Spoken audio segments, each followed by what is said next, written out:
Hey YouTube, it's Dimitri, and today we're going to talk about resume censoring. So just to start off with, this is not politically correct in any way, shape, or form.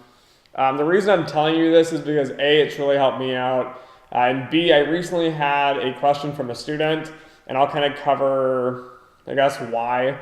They emailed me and asked to look at a resume, and the resume came up, and as a rule of thumb, we all know that like the bigger the section on the resume, the more important it is. So for new students, I typically encourage you to build out your education section, and that is because your education is most valuable to an employer. And typically as a student, you don't really have a lot of work experience, and therefore that should be a smaller section. And the student sent me the resume. There was a lot of stuff on there. One of them was that they had a university from India, and it was quite large, and they had another university from the United States, and it was like medium size, I don't know. But when you read it, it seemed like the Indian universities were the main focus of the resume. And that was okay because he had really good experience in these different universities, studied a lot of good material, perfect for what he's doing for a job. But my advice, which comes off sounding racist, which I hope you realize it's not racist, is the fact that when you fill out the resume, when you're trying to get a job, for example, in the United States, people don't know what different universities are good or bad in other countries. And I think a lot of this comes from the fact that, like in the US, there's a ton of universities, there's a ton of garbage schools, there's online programs. There's a lot of stuff that's just not comparable. Like you can't compare a 4-year state school with like an online degree. It's not the same thing. And so when you hire someone, it's really easy to look at a resume and see that like they have this foreign university on there. I mean, it doesn't matter if it's from like Europe, it's from South America, it's from Asia. Typically, when you're looking for a job in the US, we don't know, as Americans, we don't know what's good and bad. And I've been working for, I guess, 2.5, 3 years now in finance, something like that. And I've learned which schools are good schools in China, but I only know a few of them. Like I know Peking University. Right? I only know a few. So if you put something down that's a different university and it's really good, I don't know. And so the advice that I always tell you is downplay your, more or less, your foreign universities if you have a US university, and you should more or less play to that skill, because if you put on there, for example, like University of Michigan or Ohio State or something, I know where that is. I'm excited. Okay, it looks like a really good university. And my next train of thought is, okay, if you have a really good university from the United States, the other universities from the other countries must be pretty good. But again, I would recommend like downplaying them and playing them as smaller parts. So the reason I tell you to censor your resume is because it's going to play against you. So when you go to apply for a job and your resume is the exact same as the kid sitting next to you at the same university, and they have this really large section about how great and wonderful this US school is, and then they have this tiny section on like foreign universities, and then a decent sized chunk on like some internships, it's gonna look great. Like you're gonna love that student, looks like amazing, they have great experience. But then when you look at the person, for example, say it's me and I have a resume and it has this really like kind of smaller, medium-sized university on there from the US, and it looks like I did a few things there, but it wasn't exciting. And then there's a big chunk that's from like a foreign university and how great and wonderful it is. Even though that might be the greatest accomplishment you've had, maybe it's like rated top 5 in the world. I mean, it could be something just incredible. But when you put that on there as a recruiter, I don't know that. And so it's hard to compare your foreign school to a US school. So it's a huge disadvantage when you do that. So now to go into the reason I learned this. I learned this from the fact that I had a resume. I graduated from Washington State University's undergrad. I had a business degree. I was applying for jobs, and basically the best job I've ever had was working at a small startup company.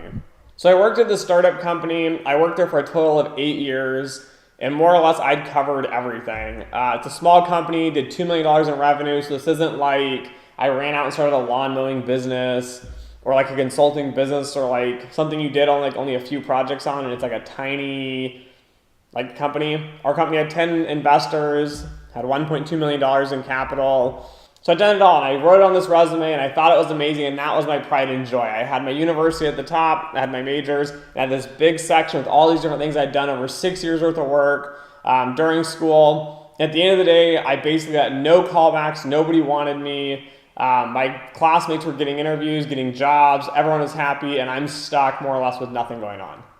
And so I can't figure out, why wouldn't you want somebody at the age of, say, 21, 22 years old that has all this experience, 6 years experience coming out of the university, they have the degree, they have everything basically you would want in a dream candidate, but no one would touch me. And the reason being is it just seems too good to be true. Like, who's at the age of 21, 22 years old and has all this great experience? And so I learned the hard way I needed to more or less censor this. So I downplayed it as like I was stupid. Like, oh, I kind of helped out with a business and I did this and this and this, put on a few impressive things and narrowed it down to a really small section on my resume.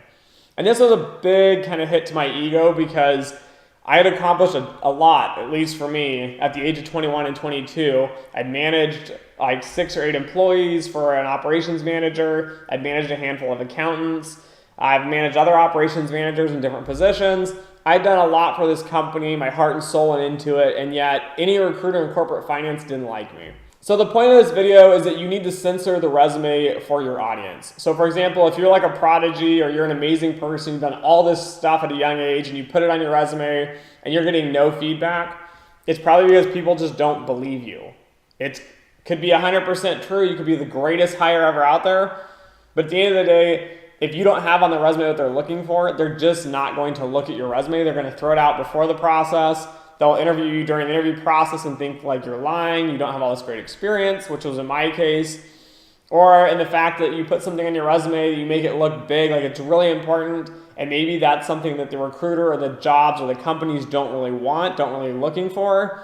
Then you might play that down in the example of the student who emailed me about the university being so large on the resume. I would encourage you guys to take a look at your resumes. If you've been applying for jobs, like hundreds of jobs, and you have no response, look at it and figure out like what on there could be causing that.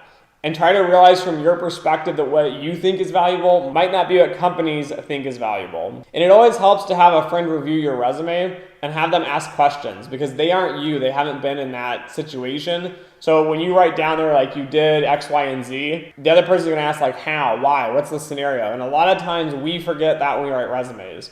So that's my advice for the resume. I would encourage you to more or less censor your resume based on making different experiences larger or smaller. I wouldn't lie on a resume. I wouldn't more or less delete like work experience out unless it has basically no value, but you don't want to have time gaps. But try to make sure that your resume is tailored exactly to who's going to be reading it and downplay those pieces that they are not going to be looking for and try to play up the sections that they do want. So that's my tips, guys. Thanks for watching, and as always, until next time. Thanks for watching my video. If you find it helpful, please like, share, and subscribe.